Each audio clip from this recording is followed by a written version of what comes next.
The night I found out he was cheating, I didn't scream. I didn't throw a glass or pack a bag. I didn't even cry. I sat perfectly still in the dark, phone in hand, reading the message over and over again, like if I blinked too hard, it might vanish. It was a screenshot from a friend, though I wouldn't call her that anymore. A blurry photo of him at a bar I didn't know he was at. Arm slung around a girl whose name I'd never heard, but whose face I recognized because I'd seen it on his phone before. Late night texts he swore were just a work thing. The lies weren't even that good. But what got me, what broke something inside, wasn't the cheating itself. It was the ease of it. The casual way he'd smiled at her in that photo, head tilted like he did with me when he wanted to soften a truth. The hand resting just above her hip. His wedding ring still on, catching the light. Yeah, we weren't married, but we'd been together 5 years. Lived together 4. Joint lease, joint dog, joint life. I wore the promise ring he gave me like it meant something. Turns out it was just decoration. The betrayal wasn't sharp. It was dull, like someone pressing a knife into your skin slowly, making sure you felt every inch. I didn't text him. I didn't confront him. I didn't even tell anyone else. Not yet. Because something in me clicked not a breakdown, but a shift. If he could lie to my face, build a life with me while secretly building a second one behind my back, then I could do the same. Only better. I started planning that same night. Quietly, carefully, I went to bed before he got home, pretending to be asleep. When he kissed my cheek, I didn't flinch. When he whispered, "Long night. You were out cold." I smiled in the dark. He thought I was soft. He didn't know me at all. I wasn't going to key his car or post screenshots on Instagram. That's amateur hour. I wanted him to feel it. I wanted him to look around his life one day and realize it was hollow, that everything he'd built with me was being dismantled, brick by brick, and he wouldn't know how or when it started. But I knew. It started that night with a single screenshot and a smile I didn't return. By morning, I had a plan, and by the end, he'd wish I had just yelled at him. Because I wasn't going to break up with him. I was going to break his entire illusion from the inside out.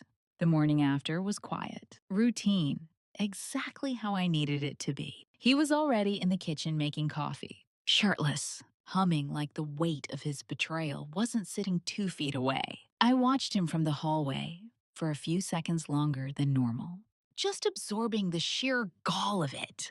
The way he stood barefoot in the home I'd helped build, acting like nothing had changed. Because to him, nothing had. To me, everything had. "Morning," I said, brushing past him, leaning in to kiss his cheek. I watched his face carefully. No guilt, no hesitation, just a lazy, distracted smile. "Sleep okay?" "Like a rock," I lied. "You..." He shrugged. Didn't get in until late. Lie number 1 of the day. I knew damn well he wasn't out with the guys. He was with her. The girl from the photo. Her name was Riley. I remembered because she'd followed me on Instagram once, then unfollowed a week later, back when women still had the decency to feel a little shame. The funny thing is, once you see a lie for what it is, you can't unsee it. It's like every sentence he spoke that morning had a subtitle underneath it. "I'm a coward. I don't respect you. I think I'm getting away with this." And that's what made it easy, because I wasn't going to rage. I was going to watch. I started small. I took over our finances not dramatically, just a shift. I logged into our shared budget app and started quietly separating things. Cancel a few subscription services I had added under my name. Moved my direct deposit into a new account. I told him I was trying a new savings method. He kissed me on the forehead like I was cute for caring about boring stuff. I removed my name from the second car's insurance policy. Told him I was walking more to save gas. I backed up every single file I cared about on my laptop to an encrypted drive and deleted them from the shared computer. And then I waited. I cooked dinner like normal, had sex like nothing was wrong, watched Netflix and laughed at his stupid jokes and let him think he still lived inside the version of me he had learned to manipulate. But underneath, something was growing. It wasn't hatred. Not exactly. It was precision. Because I realized that if I was going to destroy him, I had to become everything he underestimated: patient, strategic, invisible. Riley didn't know it, but she was part of it too now. And soon, so would everyone else. I wasn't just planning an exit, I was planning a show. And when the curtain finally dropped, he'd be standing in the wreckage of his own lies, naked, humiliated, and completely alone. The first piece I moved on the board was social. We shared friends, too many, really. His people had become mine. Mine had blended into his until our circle was one tangled, buzzing organism of brunches, birthdays, and wedding invites. But when you're lying to someone's face, you don't worry about the edges. You think no one's really paying attention? I was counting on that. I started with Claire and Mark, our couple friends, the ones we hosted dinner parties with, drank too much red wine with, danced in our living room with when the power went out during a thunderstorm. Claire was sharp and loyal and had seen the cracks in him before. I wanted to admit they were there. So I asked her to lunch. We talked like normal small things at first: work, the weather, her new baby niece. Then, as casually as I could, I dropped it. You ever get the feeling someone's lying to you and they think you're too in love to notice? Claire didn't blink, just leaned in. You talking about him? I didn't nod. I didn't cry. I just let my silence do the talking. She sat back, exhaled slowly. Jesus, I'm not ready to go public yet, I said. But I'm preparing. Claire reached across the table, squeezed my hand. Whatever you need. I smiled, grateful but inside. The wheels were turning. I knew Claire would tell Mark. Mark would tell Tyler. Tyler was a human megaphone. And like that, a subtle question mark would be planted in the minds of everyone who'd ever heard him say, "She's the best thing that ever happened to me." Good. Let the doubt grow. I didn't want anyone's sympathy. I wanted their attention. Their eyes? I wanted them watching closely when the illusion shattered. Back at home, I played the long game. I started asking him little things. How was work? Where'd you grab lunch? Did you run into anyone we know? Each question was a thread. Each lie, a little more unraveling. You sure you were at O'Malley's? I asked one night, pouring wine, because Claire said she saw Riley there. His face twitched. Just a blink, but I saw it. Must have just missed her. He said too fast. That night, while he showered, I checked his phone. He'd changed his passcode. Cute. I watched his fingers the next day. Caught the pattern. 8 digits. Her birthday. Disgust bloomed in my chest like mold. Inside were texts. Too many to read in one sitting. Things I didn't want to know, but needed to. He hadn't just slipped. He'd built another life while living under my roof. And Riley, she thought she'd won. Poor girl. I took screenshots, sent them to my private email. I wasn't going to out him yet. No, that wasn't the play. I was going to let the truth leak, slowly controlled. Precise, undeniable, like poison in the water. And when everyone drank, they'd know. I didn't just leave. I set the fire and walked away smiling. The thing about pretending nothing's wrong is that you start to get really good at it. He didn't notice how I smiled a second too long when he lied. How? I let his phone light up on the nightstand without a flinch. How I started journaling more, cooking again, even laughing at his stories. Like I wasn't documenting every moment in the margins of my mind. It's funny, he thought I was healing. He thought whatever distance had been there had passed. That maybe the worst was over. What he didn't know was that I was building a story, one that only needed time and opportunity to bloom. The next phase was Riley. I created a burner account, no name, no photo, just enough to look like a concerned stranger. Then I sent her a message. He's not who you think he is. I attached a screenshot, just one. A timestamped selfie of me and him, taken 2 nights after he told her he was working late. No words, just proof. She didn't reply. But 2 days later, he came home pissed. "You've been talking to anyone about us?" I blinked, feigned confusion. "What?" Someone messaged Riley. Some weird account. "She's freaking out." I gave him my best concerned girlfriend look. "Why would they do that?" He stared at me for just a second too long. Like he was trying to fit the puzzle pieces together, but couldn't find the edges. "You sure you're not?" "I don't even talk to her." He let it go because he wanted to believe me. Because believing me was easier than admitting the walls were cracking. That weekend, I suggested we host a small get together. Nothing big, just the usual crew: Claire, Mark, Tyler, a few others from our extended group. He hesitated, probably worried someone would ask the wrong thing, say the wrong name. I gave him an out. "We don't have to, if you're feeling overwhelmed." That did it. He agreed. He wouldn't pass up a chance to prove everything was normal. But nothing was normal anymore. I cooked like I always did his favorite, lemon thyme chicken with roasted garlic and sea salt potatoes. I wore the dress he always said made me look like the kind of girl you bring home to your mom. And I played the part flawlessly. So did he.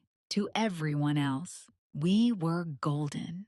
A perfect couple. Cozy and in sync. Until halfway through dinner, Claire brought up a mutual friend's engagement. And she turned to him and said, "Funny, I thought you told Riley you didn't believe in marriage."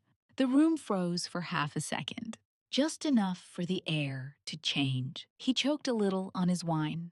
"What?" Claire's smile didn't waver. That's what she told me. I reached over, squeezed his hand. "You never said that to me." His eyes darted from her to me, trying to calculate how cornered he really was. And that's when I knew the fuse was lit.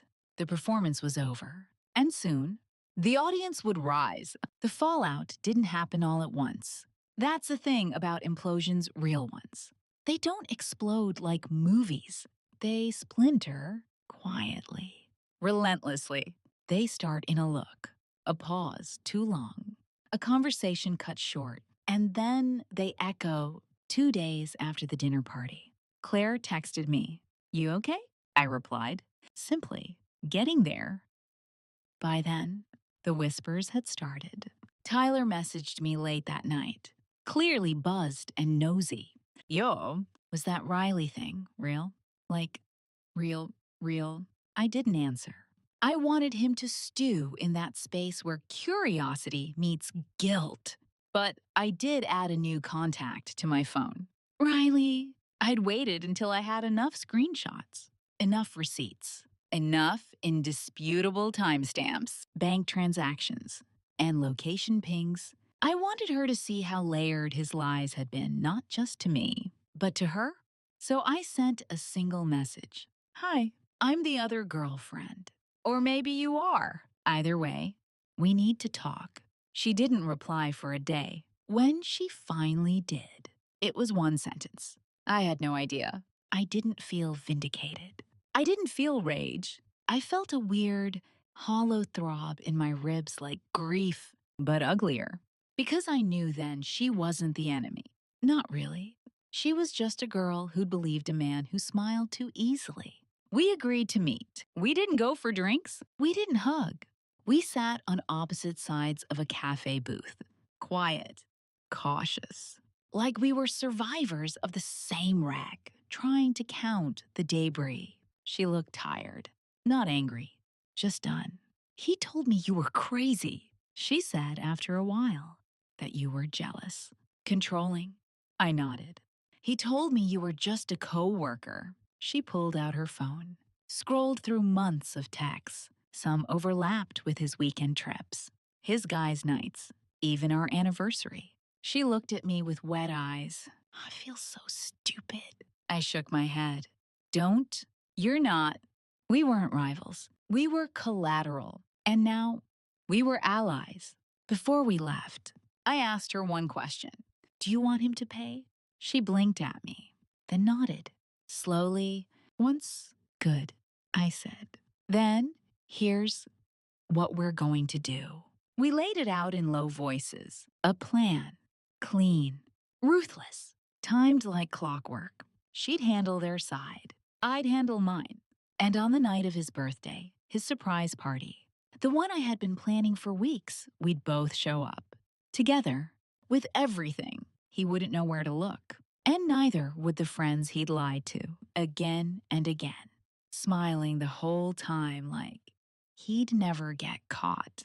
I walked home after that, wind in my face, heart pounding, not with fear, but anticipation, because he had no idea that every move he'd made in secret was about to become very public. His birthday was a week away. I acted like nothing was wrong, even amped up the fake sweetness just enough to make it believable. I booked the restaurant, his favorite Italian place, with the string lights and rustic brick walls. I texted the group chat with a cheery, don't forget, even the PM sharp, and even made a stupid little Canva invite with his face photoshopped onto a Roman emperor's body. He loved it, ate it up, kissed my cheek and said, you always go all out for me. That part was true. I just redefined what all out meant. I timed everything down to the minute. Riley and I would arrive together, 5 minutes after everyone else had already sat down. She'd walk in first. I'd follow. The screenshots, the texts, the receipts printed, bound, and handed out like party favors. I wanted him trapped, surrounded, no exits. The day before, I got my hair done, put on a red dress. He once said made me look dangerous. It wasn't for him. It was for me, because I wasn't walking into that room as the girlfriend anymore. I was walking in as the judge, the jury, and the reckoning. That morning, he was buzzing with excitement. He thought I'd forgotten he hated attention, that he liked low-key stuff. But I hadn't forgotten. I just didn't care. He left to run errands, and I took the time to do one last sweep, double-checked my files, backed everything up to a flash drive, printed 2 extra copies just in case. I even made a playlist for the ride over. The first song, Fleetwood Mac's Little Lies. Poetic. When the evening came, I pulled into the parking lot a block away from the restaurant and waited for Riley. She slid into my passenger seat wearing all black and a look I recognized hard on the outside, cracked underneath. You ready? I asked. She hesitated, then nodded. Yeah, let's burn it down. We walked in together. The room was glowing with golden light, laughter bubbling up from the table. He was at the head of it, grinning, mid-story, glass in hand. He looked up and saw her first. His face faltered. Then he saw me behind her, and he froze. Hi, babe, I said, loud enough for everyone to hear. Sorry we're late. Traffic. The room went quiet. Claire's eyebrows lifted. Tyler shifted in his seat. People could feel the storm coming, even if they didn't know the forecast. Riley stepped forward and handed him the folder. Happy birthday. He opened it, confused, flipped through the first few pages, texts, photos, receipts. The color drained from his face. Someone gasped. Mark muttered. Oh, shit. And I just stood there, watching it land, watching the truth uncoil itself like smoke and wrap around the room, thick and undeniable. He looked up at me, eyes pleading. I can explain. I shook my head. No, I said. You really can't. And then I turned to our friends, the same people who'd toasted our anniversaries, who'd stood by us in every stage photo and fake milestone. Just so we're clear, I said, this wasn't a mistake. It was a choice. And now it was his to live with. No one spoke at first. The room was caught in that kind of silence that feels like a held breath, sharp, uncomfortable, waiting for someone to blink first. He just sat there, frozen, still holding the folder like he didn't recognize his own handwriting on those pages, as if somehow the physical proof of his lies wasn't real because it didn't come out of his mouth. Riley stood beside me, stiff and silent, and for the first time, I realized how tall she was, not physically, emotionally. This girl, this stranger I once considered an enemy, had stepped into a war zone with me, and we were winning. I don't I don't even know what this is. He finally stammered, voice hoarse. Really? I said, tilting my head. Because that one? I pointed at the photo of him kissing her outside her apartment was taken the same night. You told me you had food poisoning. Claire leaned over to get a better look. Her eyes narrowed. You lied to all of us, she said flatly. Not just to them, to us. He turned to her, panic crawling into his expression. Claire, come on. This is a setup. No, I said. It's a highlight reel. He stood up fast, the chair scraping the floor loudly behind him. You planned this. You what? You trapped me. No, Riley said, her voice low but steady. You trapped yourself. We just turned the lights on. I could feel the ripple through the room. Everyone was shifting, realigning. The version of him they thought they knew was breaking in front of their eyes. And there was no going back. He turned to Tyler next. T, bro, come on. Tell me this is insane. Tyler just shrugged, eyes wide. Man, I don't even know what to say. Say nothing. I cut in. That's what most of you did when you saw him treating me like a convenience. When he lied. When he made me feel crazy for suspecting anything. I wasn't yelling. I didn't need to. Every word landed like glass on tile sharp. Shattering. Undeniable. He looked around, searching for someone, anyone to be on his side. And he found no one. Not even Riley. Especially not Riley. You told me you loved me, she said quietly, almost like it hurt her to even say it. He opened his mouth, closed it. I stepped forward, closing the space between us by a few feet close enough for only him to hear. You could have had honesty, I whispered. You chose theater, so I gave you a stage. Then I stepped back, looked at everyone else. We're done here, I said, and walked toward the door. No one stopped me, not even him. Riley followed a second later. Behind us, I heard the soft sound of the folder slipping from his hands and hitting the table, like the final note of a song no one ever wanted to hear again. Outside, the night air felt electric. Riley and I stood in the parking lot, lit by the glow of the overhead lamps and the sound of muffled voices still reverberating behind the restaurant windows. I expected her to cry, or scream, or crumble. She didn't. She just exhaled slowly, the kind of exhale you give after holding your breath underwater for far too long. That was brutal, she said. I nodded. Yeah?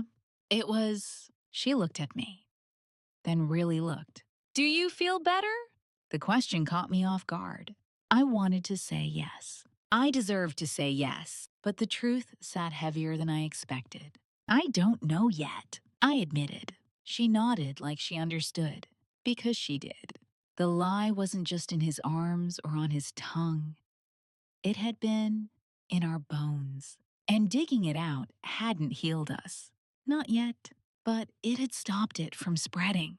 We hugged briefly. No tears, just gratitude, quiet and mutual. And then she got in her car and left.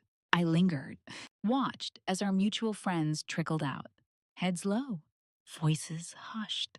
Tyler glanced at me from across the lot, gave a half-hearted wave. Claire mouthed, "You okay?" I nodded. He didn't come out. Not for another 10 minutes. When he did, he looked different, older, somehow smaller, as if carrying the full weight of his undoing had finally bent his spine. He spotted me but didn't walk over. Why? He called across the lot, voice cracked and raw. Why this way?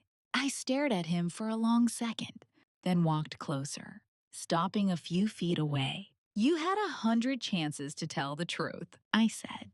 "But you only ever spoke when you thought I believed you." He swallowed, eyes dark. "I loved you." "No," I said. Calm. "You loved having me." "Not the same thing." He looked down, defeated.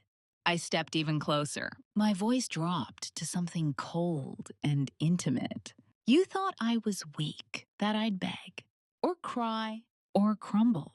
But I didn't. I watched. I waited. And then I destroyed you with your own choices." He opened his mouth, but no words came. I gave him a final glance. "That red dress you like?" I burned it. And then I turned around and left him standing there alone, in a parking lot full of people who no longer believed in him. I didn't drive home immediately. I took the long way, windows down, music off.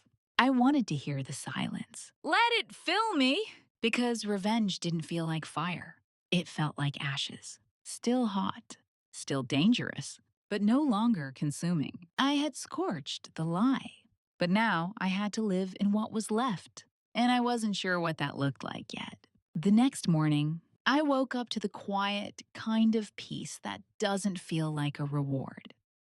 It feels like a wound that's just finished bleeding. No texts from him, no apologies, no threats, no midnight ramblings begging for another chance. Just silence. I checked my socials out of habit.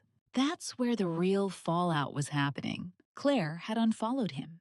Tyler posted a vague story, some tired quote about true colors, always showing a few others.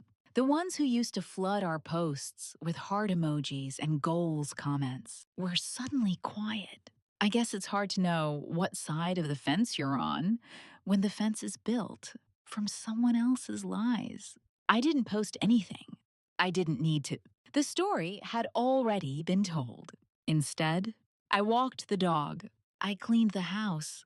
I stared at the bedroom we'd shared and wondered how long it would take for the echo of him to disappear from the walls. Around noon, I got a call from my mom. She didn't know everything, just that he and I had split.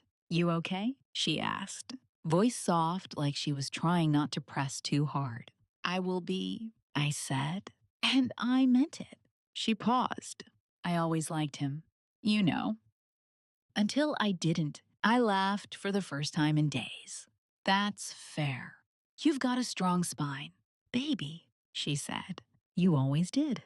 Even when it broke you to use it." After we hung up, I sat on the floor of my living room and let it sink in. It was really over. Not just the relationship, the lie, the performance, the twisted logic that had let him live two lives without flinching.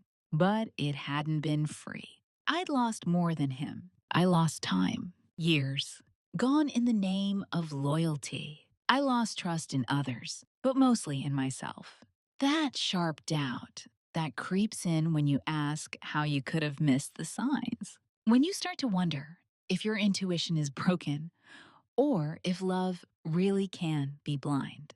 And I lost the version of me that believed in fair fights. I don't regret the revenge. I regret that it ever became necessary. I spent the rest of the day taking his things out of the apartment, not angrily, just with intention. I boxed the memories and left them in the hall. Texted him to pick them up before trash day. He replied with just 2 words. I'm sorry. I didn't respond. I didn't need an apology from someone who only found remorse in exposure. That night, I lit a candle, opened my windows, and I wrote, not to him, to myself, a letter I didn't know I'd been needing, not for closure, but for forgiveness. Because revenge had taken something from me, too, and I was finally ready to take it back. I didn't expect to cry when I finished writing the letter, but I did. Not the loud, messy sobs I'd imagined I'd have the night I found out about him and Riley. These were quiet tears.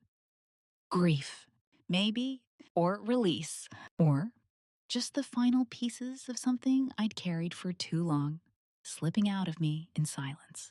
I read the letter back once, then folded it and tucked it in a box of things I'd decided not to throw away. Not yet. Photos. No, D's. A concert ticket stub from our second year together. It felt dishonest to pretend those things hadn't once made me smile. It felt more honest to keep them where they belonged in a box, in the dark, no longer a part of my everyday life, but still part of the path that got me here. The next week passed slowly. I didn't reach out to our mutual friends, and most didn't reach out to me. I think they were scared, afraid of saying the wrong thing, or realizing they'd been complicit in their silence. But Claire texted, coffee. I met her on a gray Thursday afternoon. No makeup, no armor, just me. She didn't say much, just hugged me a little too long and whispered, you didn't deserve any of it. I nodded. I know. We sat by the window and watched the rain for a while. It felt like something was shifting. Like maybe, just maybe, I was beginning to turn the corner from revenge into rebuilding.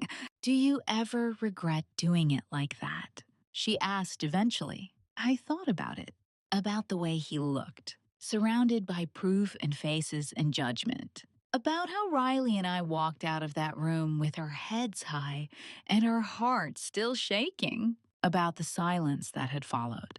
Not from shame, but from stillness. No, I said, slowly. I regret that I had to. She nodded. Fair? As I walked home later, I passed the bench in the park where he and I used to sit on Sunday mornings. I stopped for a second, sat down, breathed, and for the first time in weeks, I didn't think about him. I didn't think about her, or the folder, or the look in his eyes as the world crashed around him. I thought about me, the woman who didn't scream, the woman who didn't beg, the woman who saw the fire coming and chose not to run, but to light it and walk through the smoke untouched.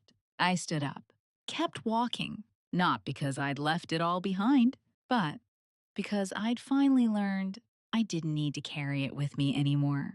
That's the thing about revenge. It ends the story. But forgiveness, especially for yourself, that's where the next one begins.